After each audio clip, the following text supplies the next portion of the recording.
Sa gitna ng isang malakas na bagyo, si Jessa ay nakahanap ng kanlungan sa isang misteryosong gusali sa kanilang campus. Sa loob, natagpuan niya ang isang kakaibang mundo na puno ng mga Christmas lights at dekorasyon. Ngunit walang tao, parang may party na hindi natuloy. Habang naglalakad siya sa loob, nakaramdam siya ng malamig na titig mula sa isang pahinting ng babae at narinig ang tunog ng malalaking pakpak na tila nagbabadya ng panganib. Ano nga ba ang tunay na lihim ng gusaling ito? At anong klaseng nilalang ang nagmamasid sa kanya mula sa dilim? Ang pangalan ko ay Jessa. Nung college ako, may naranasan akong nakakatakot na karanasan. Nung time na yon may bagyo na pumasok sa bansa. Hindi ko na maalala kung anong pangalan nung bagyo. Pero sabi ng mga prof, hindi naman daw tatama sa mismong probinsya namin yung bagyo, kaya tuloy pa rin yung mga klase namin. Nung hapon na sobrang lakas na ng ulan, para bang may mga balde ng tubig na binubuhos mula sa langit. Yung hangin, halos tangayin na yung mga puno, at yung ulan, parang kortina na hindi mo na makita yung daan. Kaya wala na akong choice kundi maghanap ng masisilungan.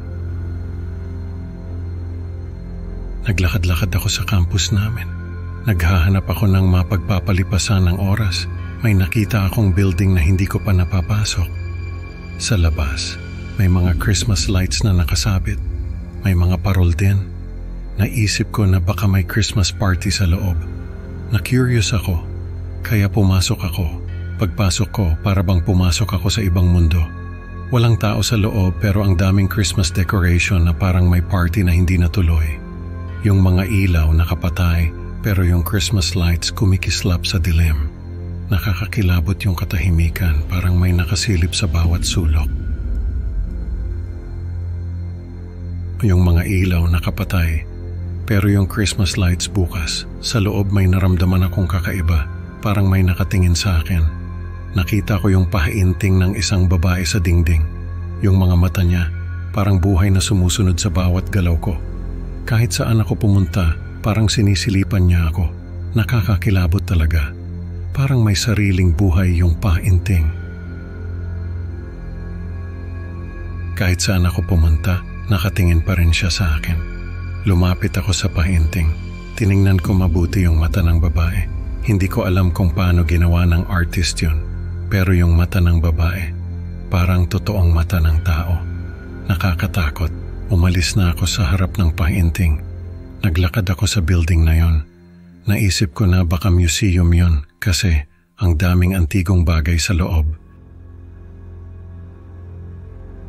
May mga lumang banga, mga lumang libro, mga lumang damit. Tapos may nakita akong rosaryo. Nilagay ko sa palad ko yung rosaryo. Naramdaman ko na parang umiinit yung kamay ko. Hindi ko alam kung ano yung ibig sabihin nun. Pero naisip ko na baka dahil sa rosaryo yon. Biglang may narinig ako na tunog ng malalaking pakpak. Galing sa labas yung tunog. Tumakbo ako sa bintana para silipin kung ano yon. Pero wala akong nakita. May nakita lang ako na anino na dumaan sa bintana. Malaki yung anino. Hindi ko mawari kung anong klaseng hayop yon. Pero para siyang malaking ibon. Narinig ko yung boses ng isang babae. Sabi niya, nandito na naman siya. Nagulat ako. Akala ko kasi ako lang mag-isa sa building na yon. Tinawag ko yung babae. Sabi ko, Miss, nasaan ka? Pero walang sumagot sa akin. Narinig ko ulit yung tunog ng pakpak. Tapos yung bintana parang may bumangga sa kanya. Nabasag yung salamin. Tumakbo ako palayo. Hindi ko alam kung anong nangyayari. Pero natatakot ako. Narinig ko ulit yung boses ng babae. Sabi niya, magkubli ka sa ilalim ng mga damit, huwag kang gagalaw at magdasal ka ng malakas. Sinunod ko yung sinabi ng babae. Pumunta ako sa mga antigong damit. Pumasok ako sa ilalim.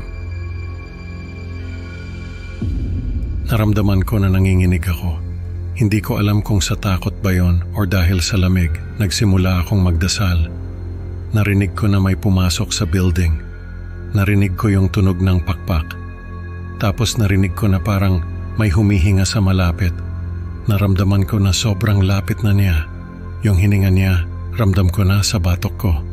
Para bang may malamig na kamay na nakahawak sa balikat ko. Ramdam ko na may nakatingin sa akin at kahit hindi ko siya makita, alam kong hindi siya tao. Narinig ko na may mga bagay na nahuhulog, may mga bagay na nababasag. Tapos may narinig ako na sigaw ng babae. Naramdaman ko na may lumabas sa building. Tumakbo ako palabas. Nakita ko na yung bintana ay wala ng salamin. Lumapit ako. Sinilip ko yung labas. Nakita ko yung malaking ibon na may katawan ng tao. Nakita niya ako. Tumakbo siya papunta sa akin. Pero may tumulak sa kanya palayo. Hindi ko na siya nakita. Nung humina yung ulan, lumabas na ako sa building na yon. Hindi ko na inalam kung anong klaseng building ba yon. Basta lumabas na lang ako. Pagkatapos ng insidente na yon, hindi na ako mapakali. Lagi akong nagigising sa gabi, pawis na pawis at takot na takot. Kaya nagkaroon ako ng mga bagong gawi. Lagi akong may dalang rosaryo, parang pananggalang sa takot na nararamdaman ko. May mga proteksyon ako na nilagay sa dorm ko. Nagpatingin ako sa guidance counselor namin. Sabi ko sa kanya, nakaranas ako ng matinding trauma dahil sa bagyo. Hindi ko sinabi sa kanya na may nakita akong halimaw. Nahiya kasi ako, baka isipin niya na baliw ako. Pero nagulat ako nung may pinakilala siya sa akin na isang senior. Parang biglang gumaan yung pakiramdam ko, knowing na hindi lang pala ako yung nakaranas nun. Yung kwento niya parang salamin ng kwento ko. Naging magkaibigan kami at siya yung nagturo sa akin na hindi ako nag-iisa sa ganitong karanasan. Sabi niya, naranasan din daw ng senior na yun yung naranasan ko. Nung nagkausap kami ng senior na yon, doon ko nalaman na pareho kami ng karanasan. Nakakita rin siya ng malaking ibon na may katawan ng tao. Doon ko nalaman na tinatawag daw na tiktik yung halimaw na yon. Simula no na nagkaroon ako ng interes sa mga kwento ng mga halimaw. Naging advocate din ako para sa mga taong may ganitong karanasan. Hindi ko alam kung bakit ako lang yung nakakita sa tiktik na yon. Pero siguro may dahilan kung bakit nangyari sa akin yon. Minsan sa gitna ng bagyo natutunan ni Jessa na hindi lahat ng kanlungan ay ligtas. Maraming salamat sa pakikinig mga kaibigan. Huwag kalimutang i-like at mag-subscribe para sa mas nakakatakot na kwento. Hanggang sa susunod na upload, mag-ingat sa mga aninong nagbabantay sa dilim.